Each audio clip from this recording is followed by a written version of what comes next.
Hello students, welcome to our channel আস্থা educare. আজকে আমি তোমাদের ক্লাস 11-এর ফার্স্ট সেমিস্টারের সংস্কৃত সিলেবাসে যে দৃশ্য কাব্যটি আছে কৃপণ কপালী, তার কবি পরিচিতি এবং সম্পূর্ণ বিষয়বস্তু সহজ সরল ভাষায় তোমাদের সাথে আলোচনা করব। সম্পূর্ণ ভিডিওটা তোমরা দেখবে। কোনো জায়গায় বুঝতে যদি কোনো রকম অসুবিধা হয় তাহলে আমাকে কমেন্টে সেটা জানাবে। কৃপণ কপালী, এই কৃপণ কপালী দৃশ্যকাব্যটি রচয়িতা হচ্ছেন শ্রীজীব ন্যায়তীর্থ। এই কৃপণ কপালী দৃশ্যকাব্যটি নেওয়া হয়েছে চিপিটক চর্বণম নামক গ্রন্থ থেকে। তোমাদের প্রথমেই জানতে হবে দৃশ্যকাব্য কি। দৃশ্যকাব্য অর্থাৎ নাটক সংস্কৃত ধ্রুপদী সাহিত্যের দুটো ভাগ আছে, একটা হচ্ছে দৃশ্যকাব্য, একটা হচ্ছে শ্রব্যকাব্য। এই দৃশ্যকাব্যের মধ্যে আরও দুটো ভাগ আছে, সেটা হচ্ছে রূপক এবং উপরূপক। এই রূপকের কিছু ছোট ভাগ আছে, তার মধ্যে পড়ছে নাটক, প্রকরণ, ভান, ব্যয়ক, সমবকার, ডিম, ইহামৃগ, অঙ্ক, বিথি এবং প্রহসন। এবং উপরূপকের যে ভাগগুলো আছে নাটিকা, ত্রটক, গোষ্ঠী, ষট্টক, নাট্যরাসক, প্রস্থান, উল্লাপ্য, কাব্য, প্রেক্ষণ, রাসক, সংলাপক, শ্রীগদিত, শিল্পক, বিলাসিকা, দুর্মলিকা, প্রকরণী, হল্লিশ এবং ভানিকা। তোমাদের পাঠ্যাংশে যে দৃশ্যকাব্যটি আছে সেটি হচ্ছে এক প্রকার প্রহসন। প্রহসন কি? প্রহসন হচ্ছে এক প্রকার হাস্যরস প্রধান একটি রূপক, তাকেই বলা হয় প্রহসন। অর্থাৎ যেখানে ব্যঙ্গ বিদ্রূপের মাধ্যমে কোনো কিছু উপস্থাপনা করা হয় সেটাই হচ্ছে প্রহসন। শ্রীজীব ন্যায়তীর্থ জন্মগ্রহণ করেন পশ্চিমবঙ্গের উত্তর 24 পরগনা জেলার নৈহাটির ভাটপাড়ায় 1893 সালের 26শে জানুয়ারি। তার পিতা হচ্ছেন স্বনামধন্য সংস্কৃতজ্ঞ পণ্ডিত পঞ্চানন তর্করত্ন।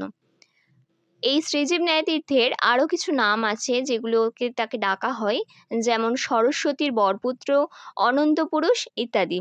তিনি যে যে সম্মানগুলো পেয়েছেন এবং যা যা পুরস্কার পেয়েছেন তার মধ্যে উল্লেখযোগ্য কিছু পুরস্কার হচ্ছে মহাকবি ব্যাকরণ শিরোমণি, দেশিকোত্তম সংস্কৃত ভারতী মহামহোপাধ্যায় ইত্যাদি।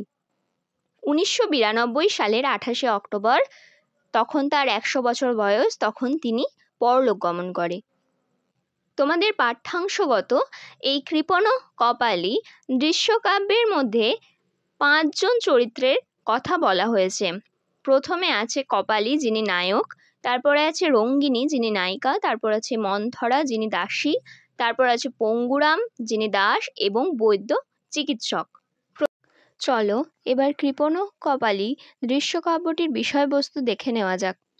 এখানে কপালী হচ্ছেন একজন কৃপণ ধনী ব্যক্তি, যার কৃপণ স্বভাবের কথা খুব হাস্যরসাত্মক কিছু ঘটনার মধ্যে দিয়ে এই নাটকের মধ্যে দিয়ে সেটা তুলে ধরা হয়েছে। কৃপণ কপালী নাট্যাংশের নায়ক। কপালী হচ্ছেন একজন ধনলোভী এবং অতি কৃপণ একজন ব্যক্তি। কপালীর ছেঁড়া জুতো জোড়া ভৃত্য পঙ্গুরাম রাস্তায় ফেলে দেয়। সেই দেখা দেখে কুজি দাসী মন্থরাও কপালীর ছাতাখানা রাস্তায় ফেলে দিয়েছিল। কপালী তার ছাতাখানা রাস্তায় পড়ে থাকতে দেখে বেজায় চটে যান। ভৃত্য পঙ্গুরাম তার ছেঁড়া জুতো জোড়া রাস্তায় ফেলে দিয়েছে জেনে কপালী তাকে বিস্তর বকাবকি করেন। কপালীর এহেন কৃপণ স্বভাবের জন্য তার স্ত্রী রঙ্গিনী বরাবরই বিরক্ত হয়ে যান এবং বিবৃতও হন।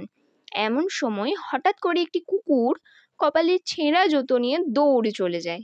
দিক বিদিক জ্ঞান শূন্য হয়ে কপালীও জুতো উদ্ধার করতে কুকুরের পিছনে দৌড় লাগান।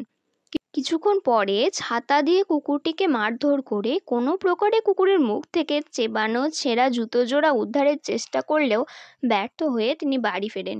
কুকুরের মুখ থেকে জুতো ছিনিয়ে নেওয়ার চেষ্টা করার সময় সেই কুকুরের কামড়ে তিনি আহত হন। জুতো উদ্ধার তো হলোই না, এদিকে কুকুরের ছাতা দিয়ে মারধর করতে গিয়ে ছাতাটাও ভেঙে গেল। আর কুকুরের কামড়ে রক্তাক্ত কপালীকে বাড়ি আসতে দেখে তার স্ত্রী রঙ্গিনী ব্যস্ত হয়ে উঠলেন। ভীত এবং চিন্তিত রঙ্গিনী মন্থরাকে পাঠালেন বৈদ্যকে ডেকে আনার জন্য। একটি নতুন মাদুর বিছিয়ে আহত ও রক্তাক্ত কপালীকে বিশ্রাম করতে বললেন রঙ্গিনী। নতুন মাদুর পেতে মাদুরটিকে ময়লা করার বন্দোবস্ত করা হয়েছে দেখে স্ত্রীকে খানিক তিরস্কারও করেন কপালী। উপরন্তু বৈদ্যকে তার চিকিৎসার জন্য ডাকা হয়েছে এ কথা জানতে পেরে আরও রাগ করেন। বৈদ্যকে দক্ষিণা দিতে হবে, এটাই হচ্ছে তার রাগের প্রধান কারণ।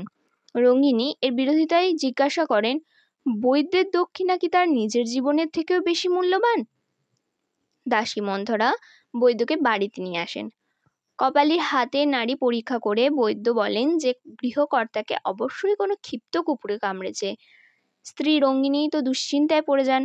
কপালীকে অস্বাভাবিকভাবে নিশ্চুপ দেখে বৈদ্য তাকে বিকারগ্রস্ত বলে ঠাওরান। বৈদ্য তাকে গরম দুধের সাথে গাওয়া ঘি খাওয়ার নিদান দেন। কৃপণ স্বভাব কপালী গাওয়া ঘিয়ের নিদান শুনে সস্তার বনস্পতি ঘিয়ের বদলে দামি গাওয়া ঘিয়ের খরচার কথা ভেবে মনে মনে অত্যন্ত বিরক্ত হয়ে যান। তিনি মুখ বিকৃত করে বিড়বিড় করে সেই বিরক্তির কথা প্রকাশ করতে থাকেন। এই যে নিঃশব্দে তিনি আপন মনে বিড়বিড় করছেন, এটাকেই বৈদ্য ভাবেন যে তিনি বিকারগ্রস্ত। এইভাবে বিড়বিড় করতে দেখে বৈদ্য তাকে বিকারগ্রস্ত বলে ঠাওরান। বৈদ্য ক্ষতস্থানকে তপ্ত লোহার শলাকা দিয়ে পুড়িয়ে দেওয়ার পরামর্শ দেন। কপালী তাতে আরো বিরক্ত হন। বৈদ্য চিকিৎসার ছলে সামান্য ক্ষতকে বাড়িয়ে দিয়ে অতিরিক্ত দক্ষিণা নেওয়ার মতলব করছেন, এই কথা মনে মনে বিড়বিড় করে বলতে থাকেন। বৈদ্য সাবধান করেন, তার পরামর্শ মতো যদি চিকিৎসা না হয় তাহলে কপালী জলাতঙ্ক রোগগ্রস্ত হবেন এবং কুকুরের মতো ডাকতে ডাকতে যাকে কাছে পাবেন তাকেই কামড়ে দেবেন। পরে রোগী নিজেও মারা যাবে। রোগী যাদেরকে কামড়াবে তাদের মধ্যেও এই রোগের লক্ষণ দেখা দেবে, আর পরবর্তীতে তারাও মারা যাবে। কপালীর স্ত্রী রঙ্গিনী বৈদ্যের এহেন সাবধানবাণী শুনে দুশ্চিন্তায় পড়ে যান। রঙ্গিনী বৈদ্যের পরামর্শ মতো লোহার শলাকার ব্যবস্থা করতে উদ্যোগী হন। কপালী এরপর বৈদ্যকে ভয় দেখানোর জন্য কুকুরের মতো ডাকতে ডাকতে নখ ও দাঁত দিয়ে বৈদ্যকে আক্রমণ করার চেষ্টা করেন। ফলে বৈদ্য ভয়ে ভীত সন্ত্রস্ত হয়ে শেষ পর্যন্ত দক্ষিণার মায়া ত্যাগ করেই চলে যান। এদিকে কৃপণ স্বভাব কপালী ও বৈদ্যকে দক্ষিণা দেওয়ার হাত থেকে বেঁচে যান, কিন্তু কুকুরে নিয়ে যাওয়া সেই জুতো আর ছাতার জন্য তার চিরদিনের মতো আক্ষেপ থেকে যায়। এই নাটকটির প্রথম স্ট্যাঞ্জাটা আমি তোমাদের বলে দিচ্ছি। তোমরা যদি নাটকটির ওপর সম্পূর্ণ লাইন ধরে ধরে ব্যাখ্যা চাও তাহলে আমাদের অনলাইন ব্যাচে জয়েন করো। আমাদের অনলাইন ব্যাচে জয়েন হওয়ার জন্য কন্ট্যাক্ট নাম্বার দেখো স্ক্রিনে শো করছে। এছাড়াও কমিউনিটি পোস্ট থেকে তোমরা আমাদের নাম্বারটা পেয়ে যাবে, সেখান থেকে তোমরা আমাদের হোয়াটসঅ্যাপ করবে, সেখানে সমস্ত ডিটেলস আমরা তোমাদের দিয়ে দেব। প্রথম স্ট্যাঞ্জার আছে দেখো। কপালী বলছে, অরে দুষ্টে পাপিষ্টে দাসী, অর্থাৎ ওরে দুষ্ট পাপিষ্ট দাসী।